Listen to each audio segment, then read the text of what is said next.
The whole world watches whatever the women of the House of Windsor wear, from the Queen to Diana, to Kate and Meghan. Every dress and every gown has always been under enormous scrutiny. It gives you a lift when you see someone in something beautiful like that. You think, oh my God, isn't that wonderful? Tonight, the stories behind some of the royals' most iconic outfits. Diana's clothes put out a message of, well, her mood really. She wore an absolutely knockout black chiffon frock. She called it her revenge dress. What it takes to be a dressmaker by royal appointment.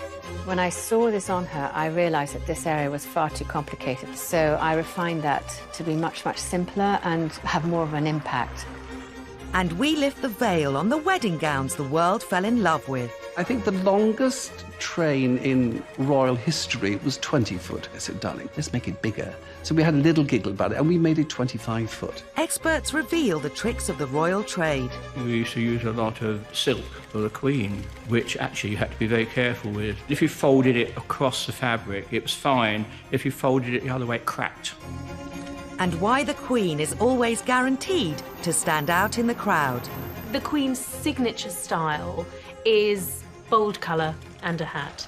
We certainly noticed that one. You could not escape. There she is. Plus, who are the unsung heroes of royal style? Sophie Countess of Wessex was wearing these awesome snakeskins, which you wouldn't really expect a royal to wear, but she totally rocked it. And who have made the most fashion faux pas? Sarah Ferguson was completely lacking in style. These are the stories of the most memorable royal dresses of all time. And the secrets of those who created them.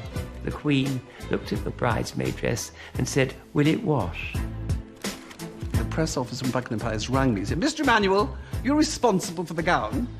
Yes, well, the world wants to know.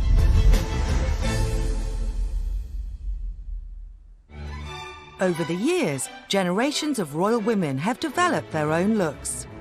Queen Mary favoured hats and big collars, while the Queen Mother loved chiffon and feathers. Our reigning monarch has kept her eye on fashion for over 65 years, during some very different style eras. As a young princess, a newly crowned queen, to a modern-day monarch who is still fashion relevant today. She was and is an incredibly good-looking woman. She has always been stylish in a kind of very regal sense. The Queen's style has evolved over the years. She's always stepped with the times. And she's been dressed by some of the giants in the fashion industry, from Hardy Amies and Norman Hartnell through to Angela Kelly today. I do admire her. She's found this everlasting look that has transcended right through the decades. Extraordinary. And she's stuck to it. Good for her. Even today, the Queen never fails to make the headlines, whatever she's wearing. Memorably, at Kate and William's wedding, she wore bright yellow. Meghan and Harry's wedding, she wore lime green. On her 90th birthday, she wore neon green. She arrived this fluorescent colour. I mean, oh my God. But you know what? She wanted to have fun. We certainly noticed that one. Obviously, her designer decided to pump it up, and let me tell you one thing. If she didn't like it, she wouldn't wear it. That's for sure.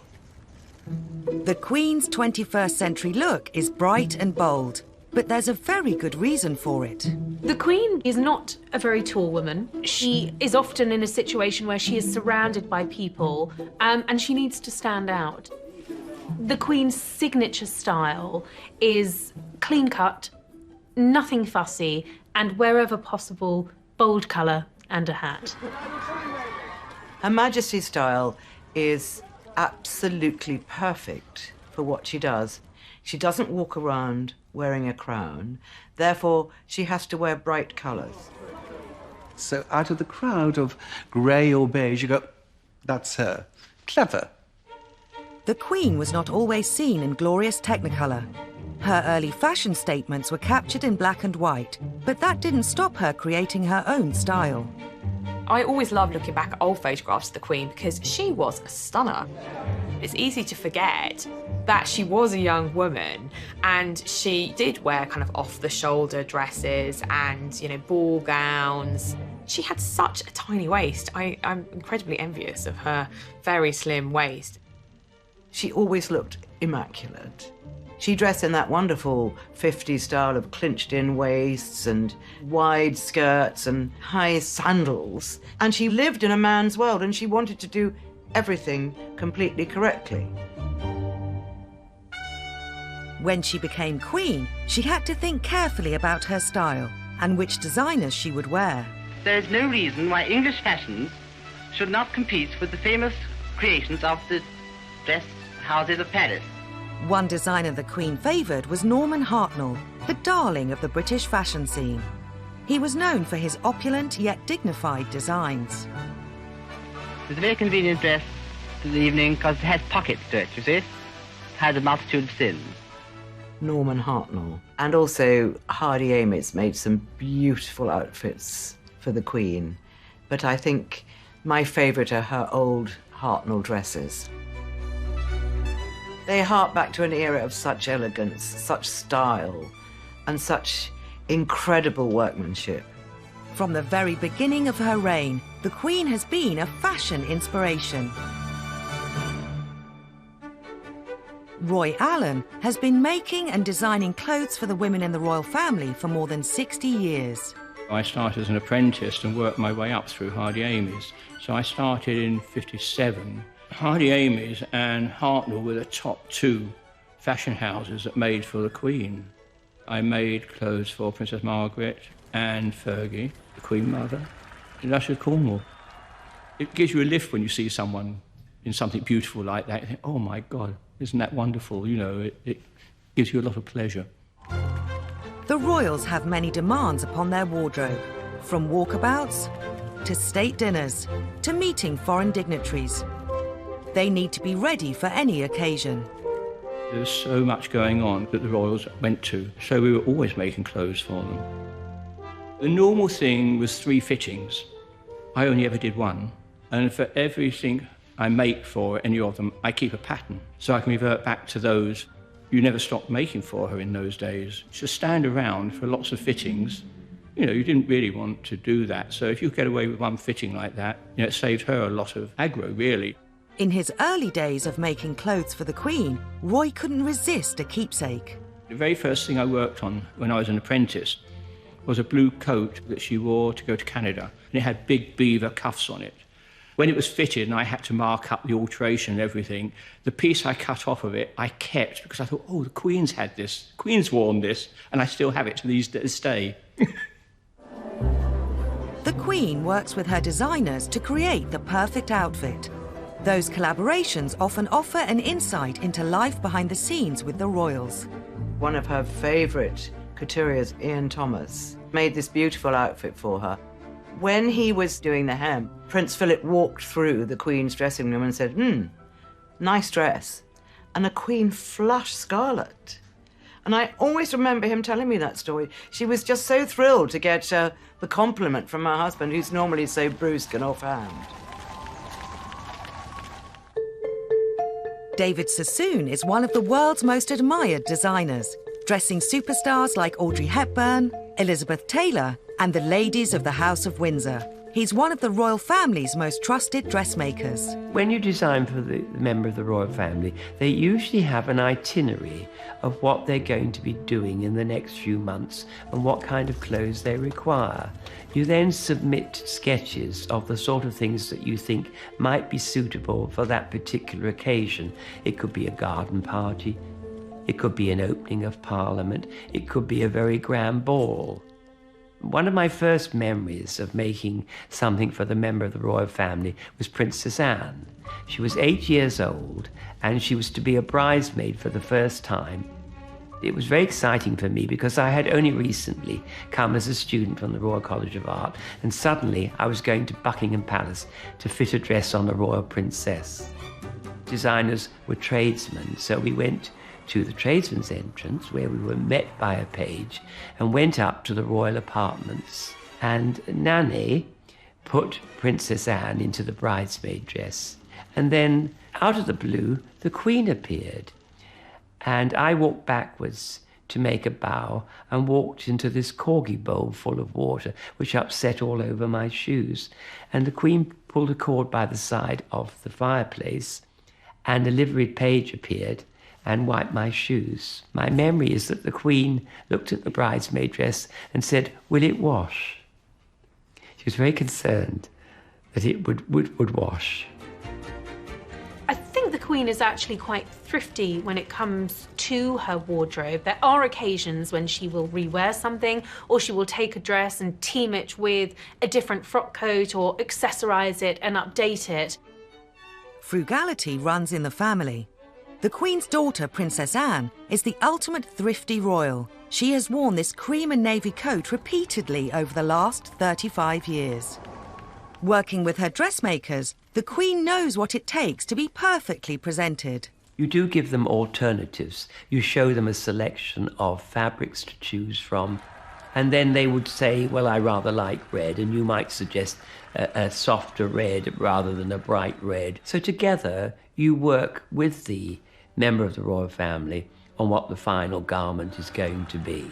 She's very good at sitting, knowing what to do, to smooth things out as she sits down, which is very important. We used to use a lot of silk, which actually you had to be very careful with. It was called zibeline. And if you folded it across the fabric, it was fine. If you folded it the other way, it cracked. She's got her kit, as it were. She's got her working clothes. She can outdazzle everybody with her diamonds, hello, and there's a lot of them. I think she sees it as her working wardrobe. And I'd imagine when she comes back from some gala or reception, she probably takes the tiara off, kicks off her shoes, and relaxes in a dressing gown, like any normal woman would do. When meeting foreign dignitaries, what the Queen wears can sometimes have special significance. In 1983, during a visit to the 20th Century Fox Film Studios in LA, she wore a gown emblazoned with the Californian poppy. She calls them her costumes. Which costume will I wear today? She's dressing up and going out onto the world stage to perform her duty. The state visit to Ireland in 2011 was a hugely important moment in relations between the two countries.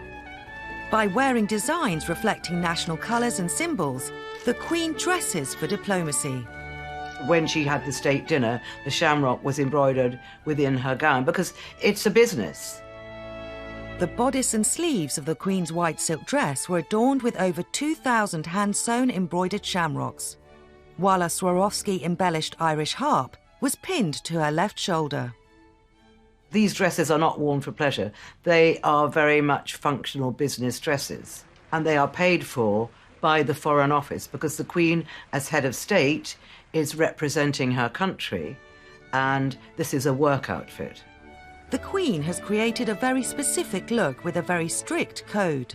What I admire about Her Majesty the Queen, she's found a formula that works, and she's stuck with it. And she looks great.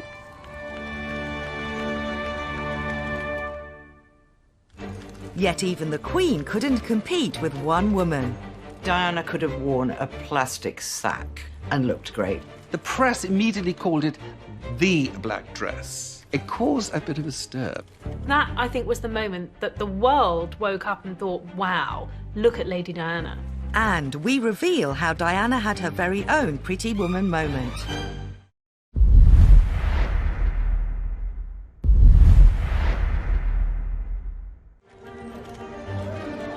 During her lifetime, Princess Diana was the most photographed woman in the world, and a style icon.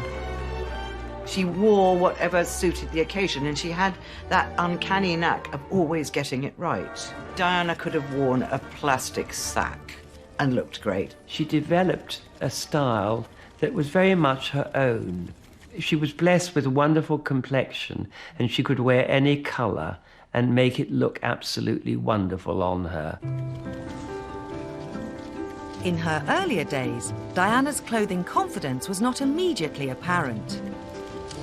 When she was Lady Diana Spencer and she was teaching little children in nursery, she was not this powerhouse of fashion. She was pretty demure, I wouldn't say fashion forward in any way. I mean, so much so that that very first picture of Diana that was taken of her holding a child outside the nursery, she was photographed in a completely see-through skirt, you know, much to her horror. That was how sort of naive, I suppose, Diana was when it came to her fashion choices.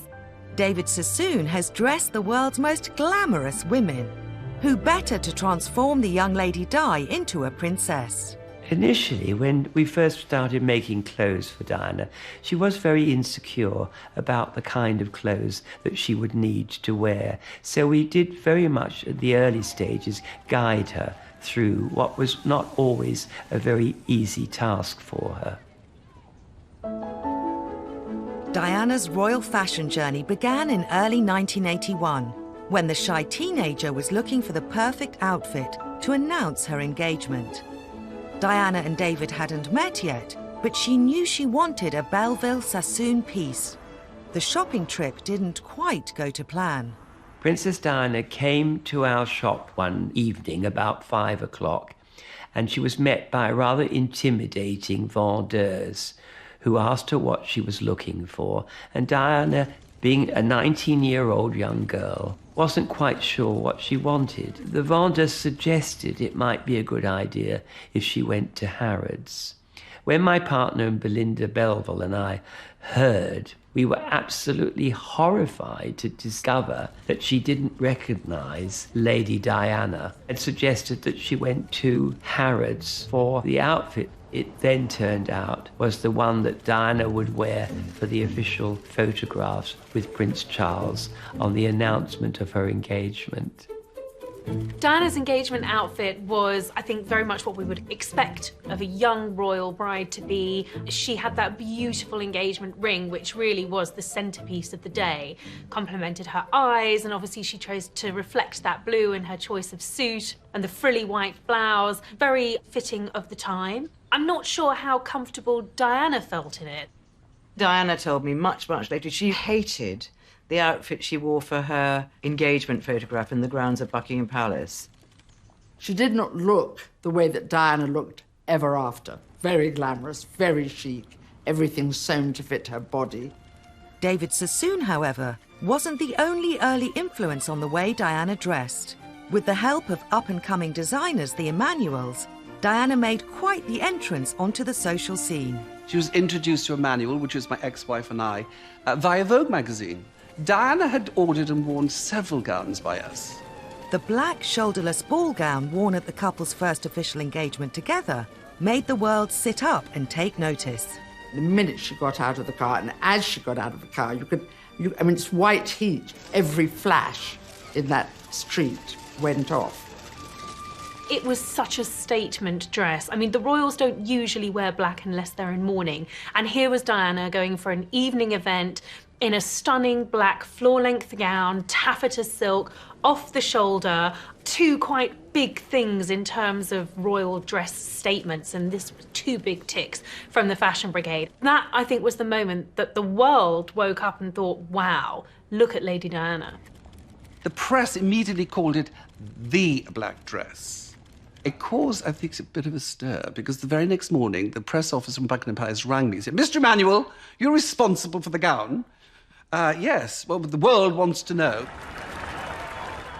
Royal wedding mania swept the country as Diana was set to marry her prince. We knew the date, the time, and the place. But what we didn't know was what the bride would be wearing and who would design it. Diana called my student, asked, would we do her the honor of making her wedding gown? It was a simple phone call. And of course, immediately that changed my world. I'm very happy and delighted, obviously, with the news. What about you, Elizabeth? Over the moon.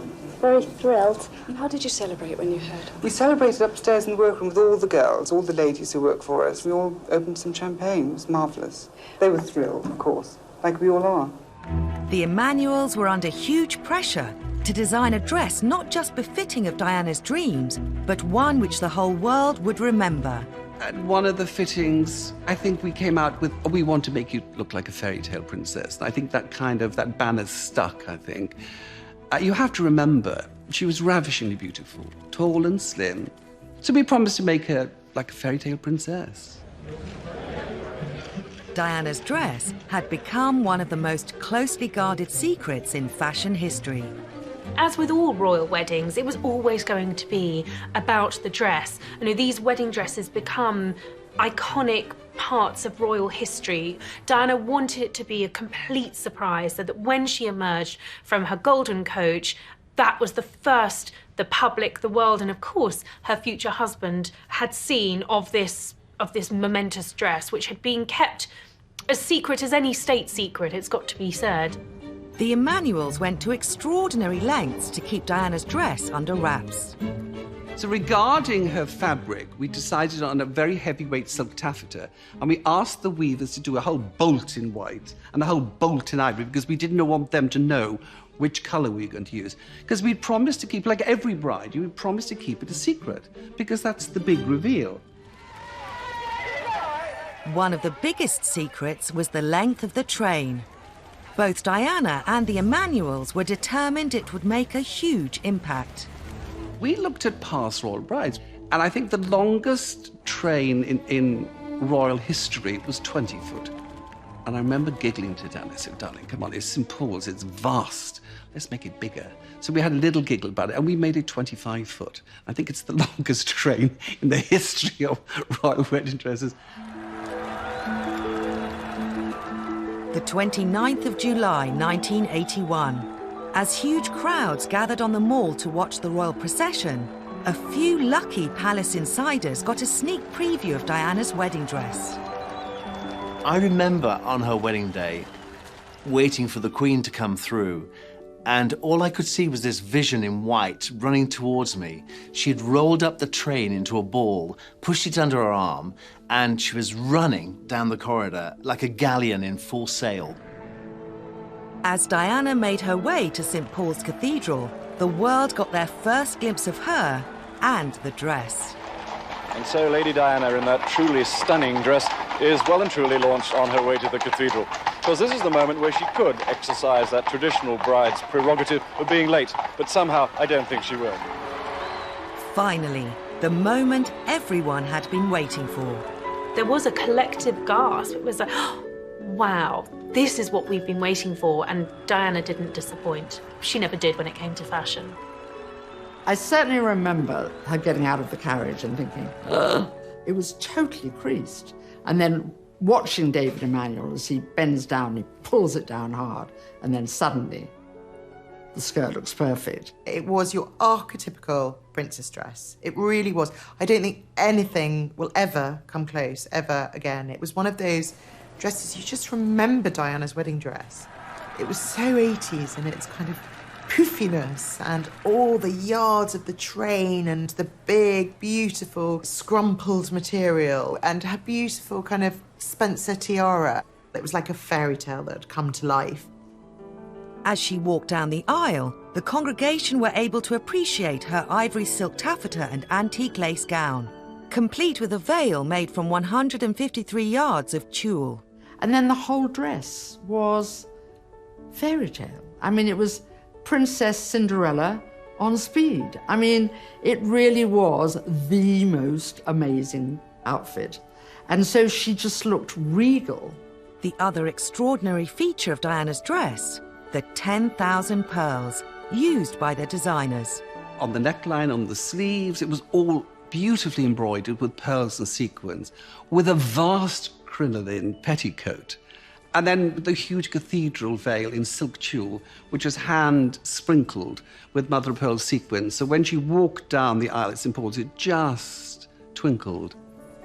I think that it was part of this very, Cinderella-like, very ostentatious dress, which I think for many people, certainly for many young girls, would have been the dress of dreams. The wedding was watched by more than 750 million people around the world. The Emanuels became household names. When you've had this world acclaim with this beautiful, ravishing bride, you think, you can't outdo this. But of course, as a designer, you've got to go on. So you feel very blessed. Diana had to go on too. She would soon rule the fashion world. She ditched the ruffles and the bows and opted for a more streamlined look. I think she made the Queen and the court aware that keeping up with fashion trends can be quite important to make them more relatable to the people. And she even turned her hand to design. It was the only time that she ever independently designed a dress that she would like us to have made. I didn't think it was one of the most successful dresses we have ever made for her. She almost like weaponized the way she looked because she was saying to the world, he cheated on me. Look what he was missing out on.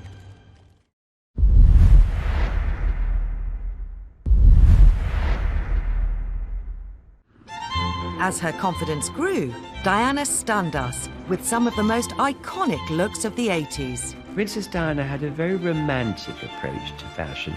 She liked pretty clothes initially, but she did change. She learnt to be very stylish and very sophisticated.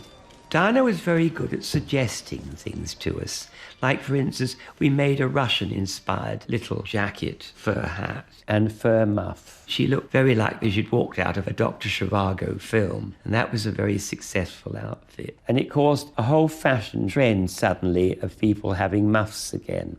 I think she made the Queen and the court aware that keeping up with fashion trends can be quite important to make them more relatable to the people.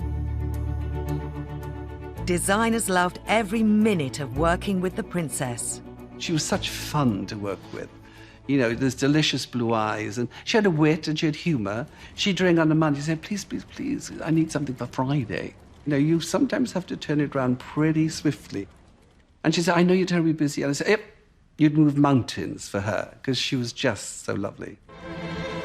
Creating a look was one thing, but creating a dress was another, as Diana discovered when she required a gown to attend her first state opening of Parliament in 1981.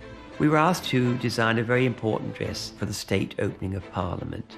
Princess Diana sent us a sketch of what she thought the dress should look like.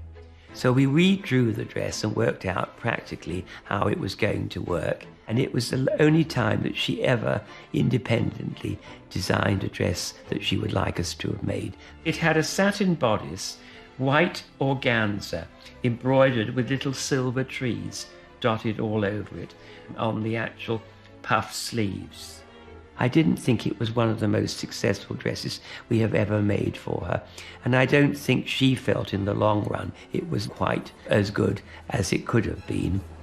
Everything Diana wore at home and abroad was pored over.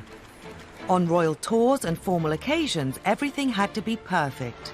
If you're dressing a rod, particularly for a foreign tour, you've got to do your research. It is a huge responsibility. And the other thing to remember, it's going to be watched and scrutinized by billions of people around the world. Wherever she went in the world, what Diana wore was headline news. And tonight's bare-shouldered dress showed a very sunburned neck. I was very proud of this particular dress because Princess Diana wore this to the opening of the Barbican. And here she's put at the top, yes please. It was in burgundy taffeta with a ruffled sleeve with a little bit of white lace poking out and a little square neckline. It was an empire shape because she was quite heavily pregnant then, but she looked absolutely enchanting.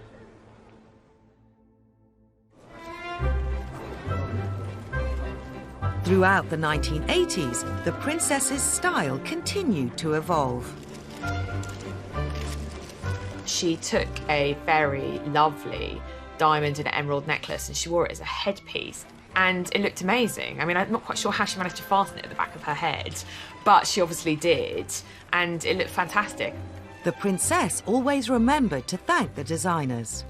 This is a little note Diana wrote for some dresses that I made for her going on an official visit to Australia. Dear David, thank you so much for making me 2 wonderful dresses to wear on my trip abroad. With love from Diana. In 1985, the Prince and Princess of Wales visited America. And at a dinner in the White House, Diana dazzled the world with an iconic gown. The perfect moment in the perfect dress.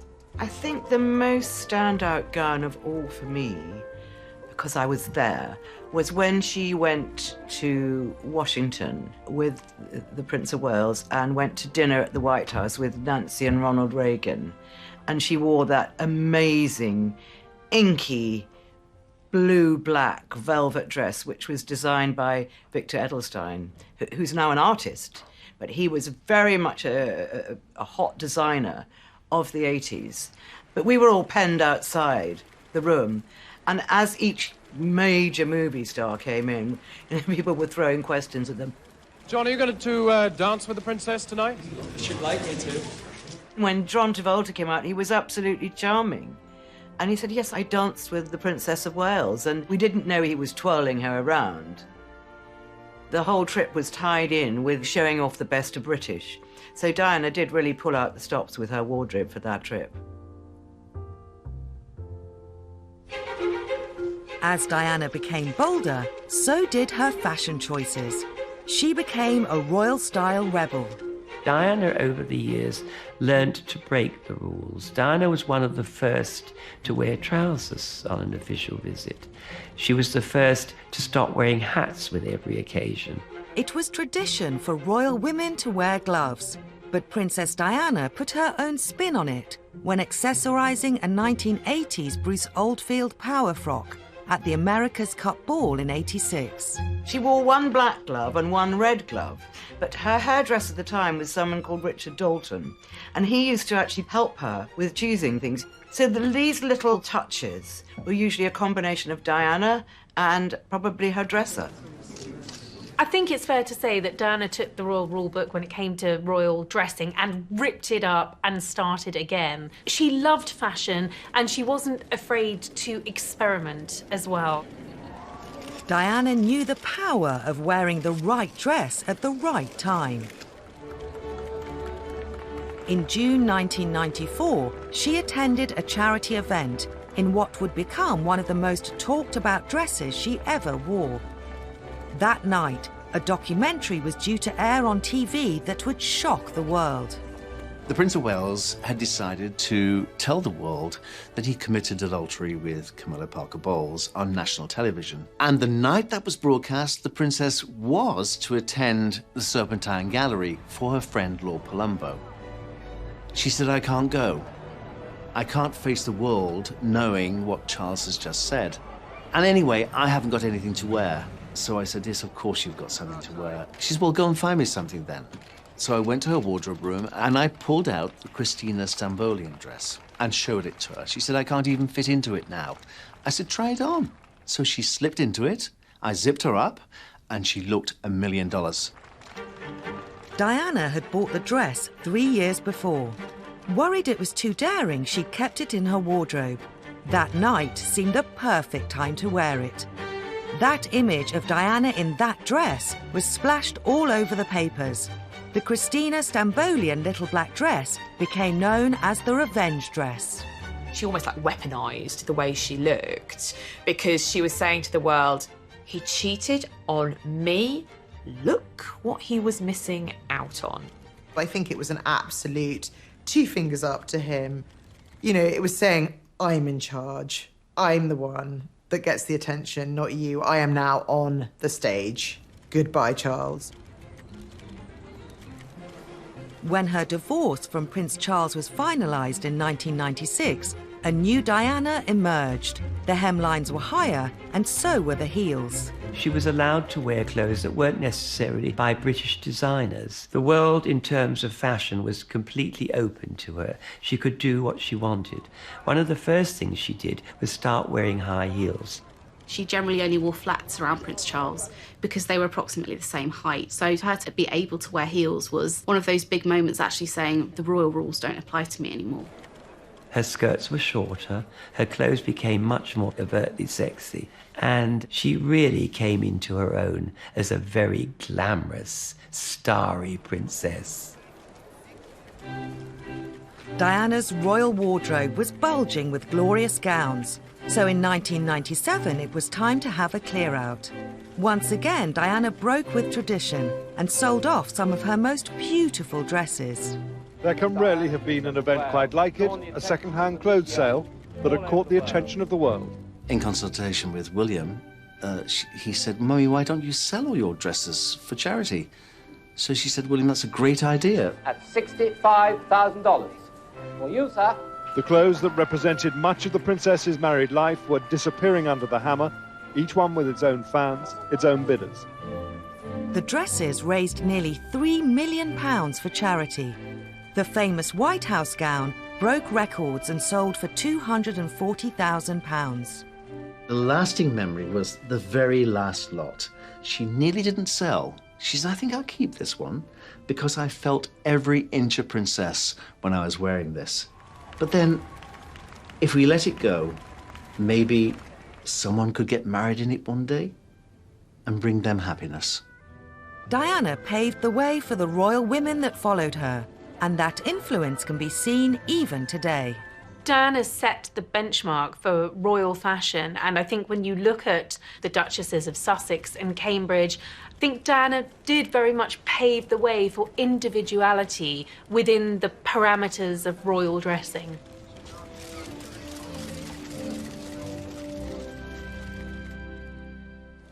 Diana led the way in the style stakes, but there's nothing like a royal wedding to really capture the imagination.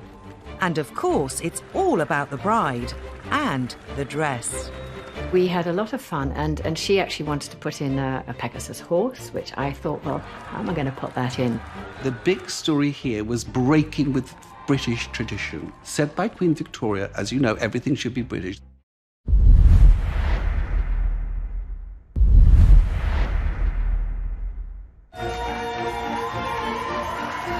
While it's now traditional for royal brides to wear white, when Queen Victoria married Prince Albert in 1840, her choice was considered a departure from the usual brighter colours. Queen Victoria actually set the standard. She did choose a very simple but fashionable white silk satin court dress. She wanted British fabrics and British manufacturing to support the industry. Over 200 workers were employed to make the Devon lace that adorned the shoulders and sleeves at a cost of around £450, approximately £50,000 in today's money. When the Queen's upcoming wedding to Prince Philip was announced, the country was in the grip of post-war austerity. The government granted the Queen and her designer Norman Hartnell 200 extra ration coupons for the gown. The great British public were also determined to help. These were austere times. Could you imagine there was clothing coupons and the public feeling a huge sympathy for the Queen sent in their coupons, but the palace quite rightly returned all their coupons and sent them back. So I don't know how to this day Hartnell pulled it off, but Hartnell's gown was made of ivory Duchess satin, and it was actually inspired by the image Primavera by Botticelli. I mean, divine. By the time it was announced the Queen's younger sister, Margaret, would marry society photographer Anthony Armstrong-Jones, times had changed. In 1960, austerity was out, celebrity glamour was in. Princess Margaret was, very much a style icon and transgressed from royalty to celebrity. She would pore over magazines and ordering clothes from international couturiers and designers. Despite the princess's love of international fashion, she turned to the family favourite, Norman Hartnell. Princess Margaret is absolutely, definitely my all-time favourite. I thought she looked incredible on her wedding day. I mean, she really was the beautiful, glamorous princess. There she was, silk organza dress, the high neck, the long sleeve, the styling, the fitted into the waist, the beautiful full skirt. She just looked glamorous and quite magnificent. Her hair was swept up into a huge diamond tiara. Her long tulle veil was edged in satin, was actually made in Paris. She looked like a movie star. In the early 1970s, it was the turn of Princess Anne to walk down the aisle as she married Captain Mark Phillips. The moment we've all been waiting for, and how lovely she looks. Now, we expected something quite different, and we've certainly got it today. She took a different path from previous royal brides. Princess Anne changes the mould here. Instead of a couturier, she chose Maureen Baker, a ready-to-wear designer for the company Susan Small. Now, I spoke to Maureen, and she told me literally the company Susan Small gave her a room and said, get on with it. I think that's Princess Anne's personality. She's, going to do things her way and her style, and I don't think that's following necessarily the sort of trend of slightly better-known designers and more of a glamorous style. She likes to keep a very conservative, straight look, and I think that came very much through in her wedding dress. She looks absolutely marvellous. Nearly a decade after Princess Anne's wedding, Diana's dress would set a new bar for royal brides. Sarah Ferguson would have a lot to live up to when she married Prince Andrew in 1986. Sarah Ferguson was completely lacking in style. She's just one of those people that did not have a very good dress taste, as Diana was one of those people that had the most brilliant taste. Fergie appointed British couturier Lindka Chirac to design her wedding dress. At that time, she was having a really hard time with the press for wearing this or looking like that or whatever. And I just thought, okay, shut that all out and we just focus on beautiful you and creating something that would be actually her. The pattern book that contains all the original drawings for Fergie's dress still occupies pride of place in Lindka's studio. The heavily embroidered design incorporated very personal details. This was the original sort of sketch and the working drawings for all the beadwork. It shows quite clearly the thistles, bumblebees, bows with the S's on the end, which is all part of Sarah's coat of arms. Into the wedding dress, I wanted to bring in the joint aspect of Sarah and Andrew getting married. Andrew brought the navy into the wedding dress through the anchors and hearts and waves, and Sarah brought her coat of arms in. So we had a lot of fun, and she actually wanted to put in a Pegasus horse, which I thought, well, how am I going to put that in? And then she also wanted to put in a helicopter, because at that time she was flying helis, and I thought, probably not going to work. Lindka also still keeps the original toile, or mock-up of Fergie's wedding dress in her studio. The first time we ever put it on her with the actual shaping correct, neckline to be decided, height and depth, but also to look at the beading. And in fact, when I saw this on her, I realized that this area was far too complicated, the central part. So I refined that to be much, much simpler and have more of an impact. I was just too busy. Lindka simplified some aspects of the design, but the detailed embroidery and beadwork would still set a new benchmark for intricacy. In the dress, in total, I used 120 meters of fabric. There were 220 hours of beading, and the train had 130,060 beads in it. The total, including the bodice, was 153,760 beads, pearls, diamonds, you name it. Amazing. On the big day, huge crowds gathered in central London for Sarah Ferguson and Prince Andrew's wedding. A steadying hand and a first full view of the dress and the bride in all her beauty. As Fergie stepped out of her carriage, Lindka, seen in the white jacket, was on hand to adjust her train. What would the waiting world make of her design? There was a lot going on, but it was a beautiful, beautiful dress, and she never looked better than on her wedding day. Fergie did silence her critics. I think every man in the land said, I'd be happy to have that girl on my arm. What was very important is that she had something that was timeless, and actually the shoulders are quite big because that was so much the fashion in the 80s. But generally, it's a timeless dress that would stand her beautifully forever.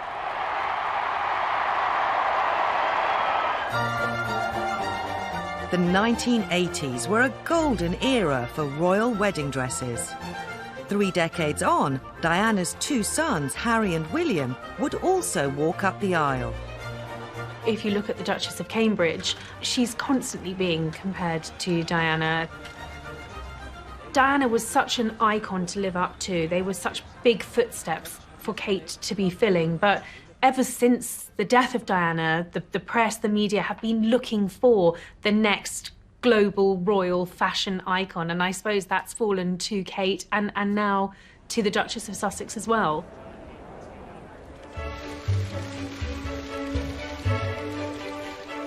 After William and Kate announced their engagement, speculation was rife about who she would choose to design her dress. Many expected Kate to make a safe choice. Kate comes from a British country background and is very happy in jeans and wellies. She wears quite traditional clothing, elegant, tailored, not showing too much flesh. Like Diana, Kate was keen to promote British fashion, but her choice of labels surprised many. Alexander McQueen was the bad boy of British fashion. After his death in February 2010, his number 2, Sarah Burton, was chosen by Kate to design her dress. In fashion circles, that was a kind of like, oh my God, because, you know, Lee McQueen in his lifetime was not a traditionalist in the slightest. He was a working class boy from the East End. So we would expect to see him a much more traditional designer or much more conservative. Kate tried to keep her choice of design house a secret, but the national press got wind of the story. Behind the scenes, I think that caused tears at the palace because Kate had done everything she possibly could to keep the wedding dress a secret. While the McQueen label was known for its outrageous, bold designs, they also had a reputation for exquisite tailoring. Kate had a very specific look in mind. Kate had apparently been to see a Grace Kelly exhibition at the Victoria and Albert Museum. She told Sarah Burton that she wanted to emulate Grace, who was obviously a huge icon in the 1950s. When the big day finally arrived, Sarah Burton's creation was revealed. Kate looked stunning in an ivory gown with a satin bodice. The veil was held in place with a tiara, borrowed from the Queen. Everybody loved Kate's dress. The excitement, that moment that she stepped out, it was wow, incredible. She looked sensational. Even now, it gives me butterflies. I absolutely adore what Kate wore on her wedding day. I love the fact that the dress was so strong, so tailored, and it had that delicate lace throughout as well. The bodice seemed to be exquisitely fitted to her.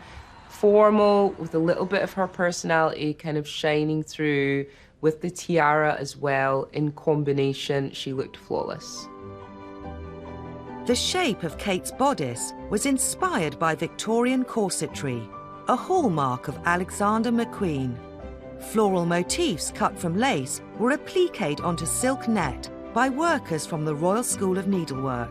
That beautiful lace that had the symbols of the 4 countries of the United Kingdom, the rose for England, the thistle for Scotland, the shamrock for Ireland, and the daffodil for Wales, embroidered on that beautiful bodice and over the skirt. It was absolutely stunning, and the work in it was beautiful. In 2017, Meghan and Harry were next to announce their engagement. While traditionally royal brides have flown the flag for British couture, Meghan appointed French fashion house Givenchy to make her dress. The label is headed up by British designer Claire Waite Keller, but for some it was still a controversial choice.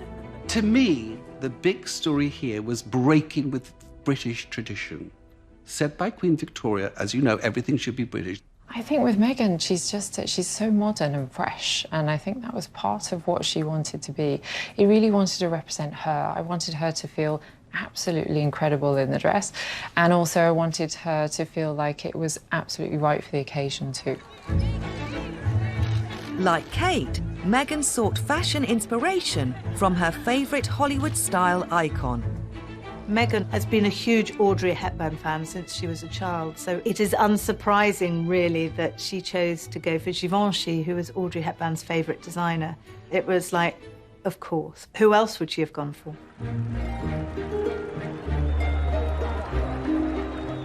May 2018. When Meghan emerged from her limousine onto the steps of St George's Chapel in Windsor, the watching world was stunned by the simplicity of her Givenchy gown. The dress is perfect from the moment she gets out of that car and walks up the steps into Windsor Chapel. It's simplicity itself. And there's just 6 seams. There's a boat neck, very, very relaxed. We're talking about a very sophisticated, chic older bride. Glossy, chic, understated. So it was refreshingly simple.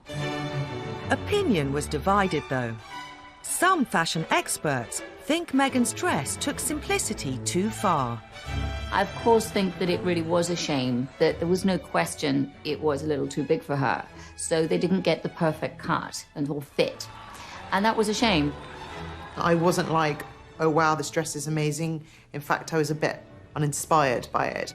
Just as a dress, I just thought, nah, it's not done it for me. I found it too plain. When it comes to royal wedding dresses, even simplicity comes with a huge price tag. There have been all sorts of figures thrown at the cost of the Duchess's wedding dress, anything from 180,000 up to about $250,000. It does seem like an obscene amount of money, but the hours of labour that go into making that dress, you're going to the head of an international fashion house, it's going to cost.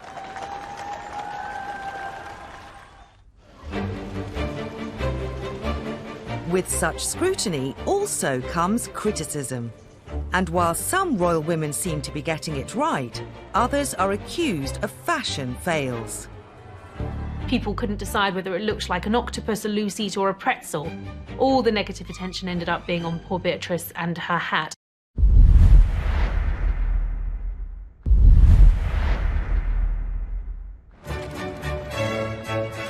While the eyes of the world are on Meghan and Kate, another royal who has learned how to dress for the occasion is Camilla Parker Bowles.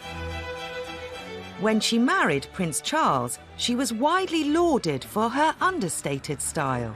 Dressing Camilla for her wedding day was a pretty tricky feat. She wasn't a young bride getting married. This was second time round. And actually, I think she got the tone just right on her wedding day. She wore this gorgeous sort of dove grey embroidered Anna Valentine coat dress all the way to the floor, paired it with this really fun Philip Treacy spray hairpiece. I mean, the colours looked great. Again, very classy, very put together. Roy Allen has been dressing Camilla for the past 14 years. I often stick to a certain shape with her, which is just trying to do something different with it. Because I like to give her a waist, you know, and more shape and that in it. Like all members of the royal family, the Duchess of Cornwall requires a wardrobe for official engagements. I did have one outfit once where she wanted an outfit for one of the tours they were doing, and it was only a week before, and she decided she needed another dress and coat. And she wanted it in blue, and I said, well, what am I going to do? And she said, oh, I trust Mr. Roy to get the colour and everything, and the style. I don't need to see a drawing of it or anything. So I did, and I had one fitting that week and finished it for her for the end of the week to take away with her. Because it's very important you get things done early for them, because they all have to be loaded into the plane and things the day before. So it's very important that you're not late. I think Camilla's style is classic. She is a classic, good, plain dresser. She, like Kate, is much happier in jeans and wellies playing with her grandchildren and dogs than she is in posh frocks. She wears very elegant clothes, but obviously she is of a certain age, so she's not going to show her legs off in public or flash the flesh. Camilla knows what she likes and what suits her. Sometimes I think I'd like to do a different shape, but she loves the shapes I do, so... Like a lot of people, she sticks to the things that she knows suit her. And that's what every woman should do, really. You shouldn't go necessarily by fashion. You should go by what looks good on you and what makes you feel good. And that's the most important thing, I think.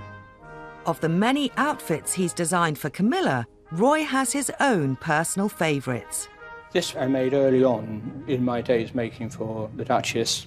It had these wonderful curved seams that went round and came up the back and curved round again. And that was all hand embroidered.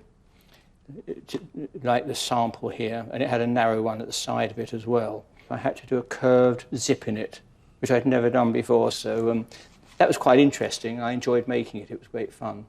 This is one I made for one of her trips, which she liked, and she's worn quite a lot to different things. This was in a lovely purple wool, which I couldn't get the colour, so we had to have it dyed. And then this, you can hardly see it, but it's pleating.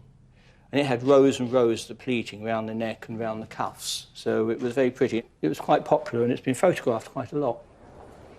Understated her style may be, but Camilla hasn't gone unnoticed by the fashion world's biggest names. Edward Enninful, who is the new editor of Vogue, adores Camilla, thinks she's the best dressed royal. He thinks she's gorgeous. He wants to put her on the cover of Vogue. I mean, I'd love to see Camilla on the cover of Vogue. I think that would be awesome.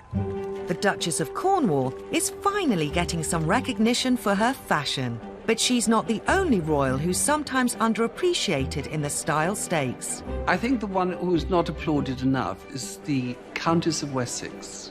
Sophie Rhys-Jones, Countess of Wessex, I think is one of the best dressed royal women. She is fashion forward without being too out there, without being too outre.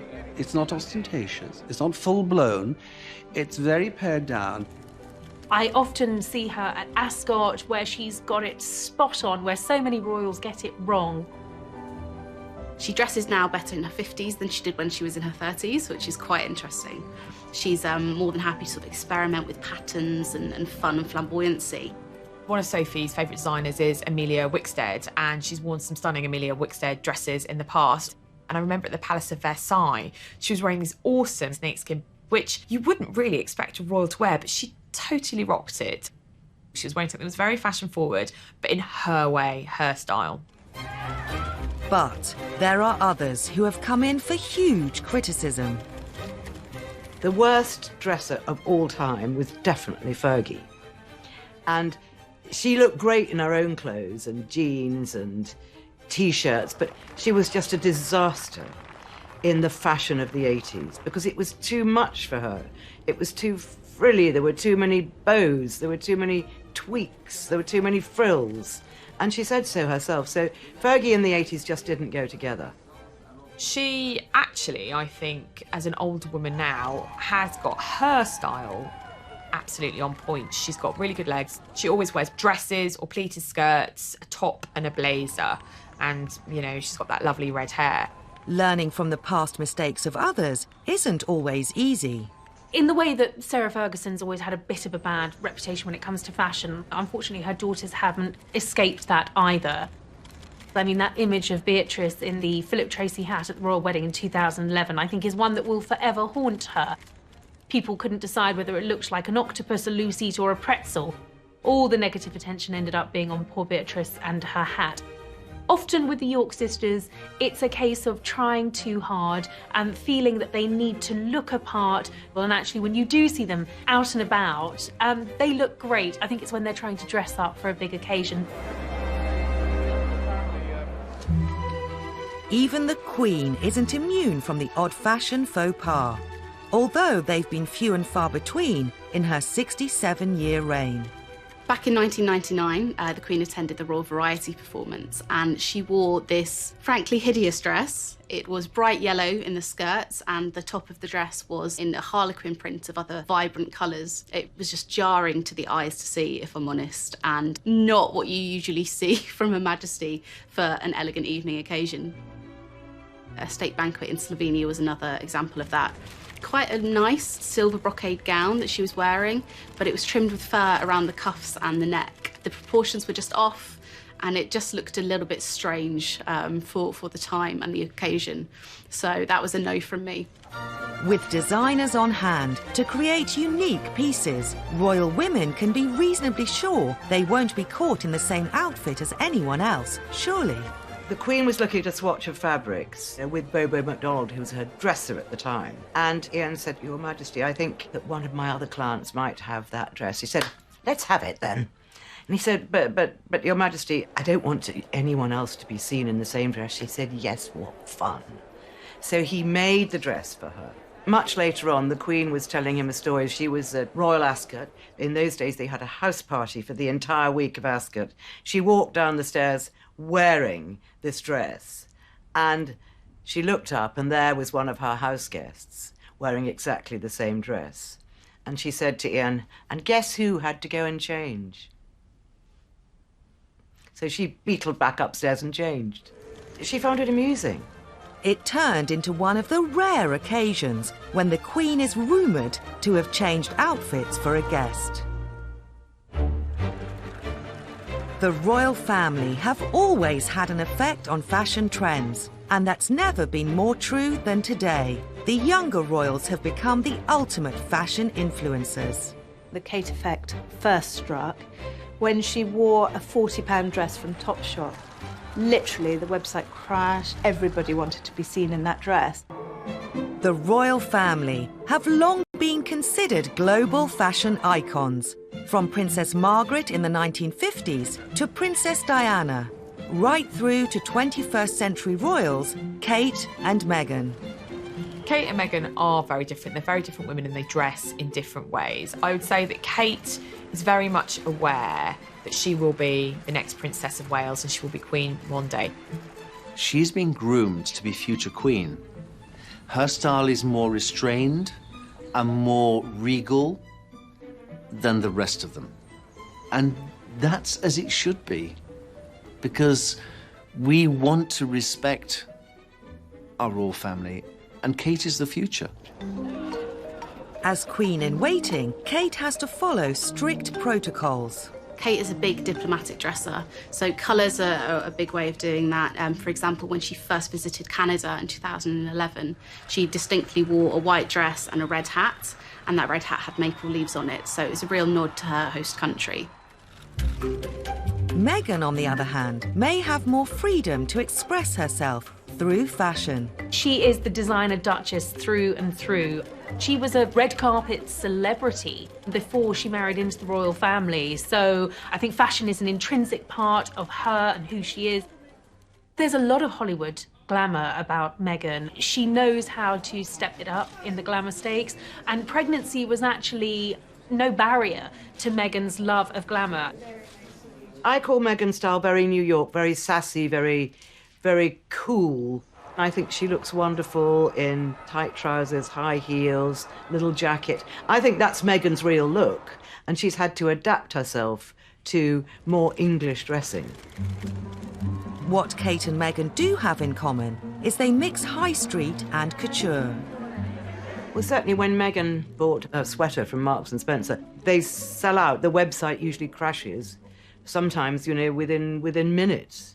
So it is a hugely commercially good for the brand, which is why we want these royal ladies to wear as much British as they possibly can. I think we love that about Kate, that it's not all high-end. You know, she will dress in LK Bennett, she goes to Reiss. We do see her in more affordable brands, and I think that's all part of her charm and her appeal. I think the Kate effect first struck when she wore a £40 dress from Topshop. Literally, the website crashed, it sold out overnight. Everybody wanted to be seen in that dress. And what was so lovely about it was the fact that it was relatively inexpensive, so people could afford to buy it. It's been estimated, between them, Kate and Meghan generate £300 million a year in increased sales for designers. Meghan has also become increasingly passionate about promoting eco-friendly clothing. I think that Meghan definitely likes to make ethical choices with a lot of the garment that she wears. I think that sustainability is something that is really important to our future within the fashion industry in general. So I think it's brilliant when royals do choose to go for a more sustainable option. She has brought to the world's attention ethical fashion. The shoes that she wore on the tour of the Pacific were made out of recyclable plastic bottles. So she's really putting the attention on that. During Meghan and Harry's 2018 tour of Oceania, the fortunes of one ethical brand that Meghan was photographed wearing were transformed overnight, and the lives of the people it employs. The denim that she wore when she was in New Zealand and Australia, for example, Outland Denim, it's an ethical fashion company. It employs people who would otherwise have ended up in the sex trafficking industry in Cambodia. It takes them off the streets and gives them a job and gives them a chance of a proper life. So by buying those jeans, they've seen their sales increase, and it's given them the ability to hire 15, 20 more women who might otherwise have ended up in the sex trade. So there's a real power to Meghan's dressing. Such is the power of the House of Windsor brand, Kate's children are now making their mark on fashion trends for toddlers. What's fascinating is that the Kate effect has not just extended to her, but to her family. Everything George and Charlotte wears sells out instantly, and it's surprising in some ways because they are wearing quite traditional, old-fashioned clothes for children. I think Prince George wore a John Lewis little coat to his first day at nursery up in Norfolk, and then mums everywhere were rushing to go online to buy it. These pictures are going to be looked at for the next 70 or 80 years. I think it's quite clever that she dresses her children in quite a timeless way, because it then means literally that what they're wearing won't date.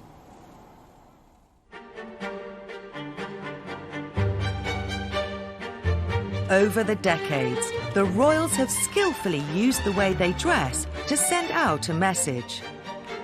Whether it's dressing for diplomacy, a special occasion, or an international tour, reinventing themselves in the eyes of the public, or influencing future trends. What the royals choose to wear will always be watched.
Escape. There she is. Plus, who are the unsung heroes of royal style? Sophie, Countess of Wessex, was wearing these awesome snakeskins, which you wouldn't really expect a royal to wear, but she totally rocked it. And who have made the most fashion faux pas? Sarah Ferguson was completely lacking in style. These are the stories of the most memorable royal dresses of all time, and the secrets of those who created them. The Queen looked at the bridesmaid dress and said, "Will it wash?" The press officer from Buckingham Palace rang me and said, "Mr. Emanuel, you're responsible for the gown." Yes, well, the world wants to know.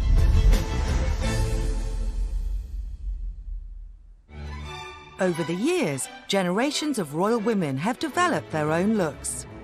Queen Mary favoured hats and big collars, while the Queen Mother loved chiffon and feathers. Our reigning monarch has kept her eye on fashion for over 65 years, during some very different style eras. As a young princess, a newly crowned queen, to a modern-day monarch who is still fashion relevant today. She was and is an incredibly good-looking woman. She has always been